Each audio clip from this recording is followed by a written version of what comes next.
السلام علیکم ورحمۃ اللہ وبرکاتہ۔ آج کا ہمارا موضوع گفتگو ہے انسانی حقوق۔ حقوق انسانی کے سلسلے میں اسلام کا تصور بہت ہی واضح ہے اور اس کا کردار بالکل نمایاں ہے۔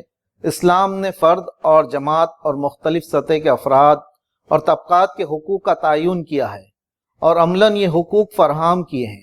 جن افراد اور طبقات کے حقوق ضائع ہو رہے تھے ان کی نصرت اور حمایت میں اسلام کھڑا ہوا، اور جو لوگ ان حقوق پر دست درازی کر رہے تھے ان پر سخت تنقید کی اور انہیں دنیا و آخرت کی وعید سنائی۔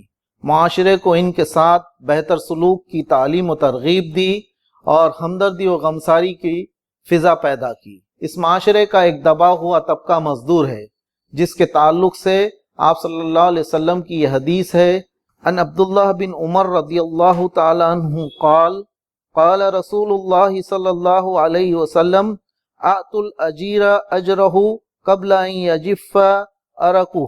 رسول صلی اللہ علیہ وسلم نے فرمایا کہ مزدور کی مزدوری اس کا پسینہ سوکھنے سے پہلے دی جائے۔ یہاں پر یہ بات جو ہے اس حدیث کے ذریعے سے واضح ہوتی ہے کہ مزدور کی مزدوری جو ہے اس کا پسینہ سوکھنے سے پہلے دی جانی چاہیے۔ بعض اوقات ہوتا یہ ہے کہ ہم مزدور کو مزدوری پوری ہو جانے کے بعد جو ہے ہم دیتے ہیں، لیکن اس کے اندر دینے کے اندر جو لوگ آناکانی کرتے ہیں یا یہ سمجھیے کہ وہ لوگ جو ہے مزدور کی مزدوری پوری ادا نہیں کرتے تو اللہ تعالیٰ جو ہے ایسے لوگوں سے جو ہے سخت ناراض ہوتا ہے۔ ایک اور حدیث قدسی میں اللہ تعالیٰ فرماتا ہے کہ قیامت کے دن 3 شخص کی مخالفت اللہ تعالیٰ کرے گا، جس میں ایک شخص وہ ہوگا جو مزدور کی مزدوری پوری نہیں دیتا۔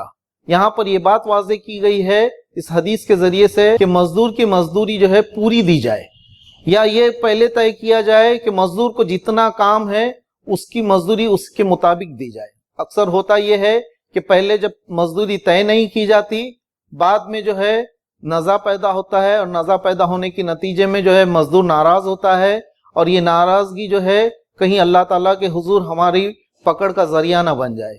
اللہ تعالیٰ سے دعا ہے کہ اللہ تعالیٰ ہم کو جو ہے مزدور کے تعلق سے جو ہے اس حدیث کے اوپر عمل کرنے والا بنائے۔ آخر الدعوانا ان الحمد للہ رب العالمین۔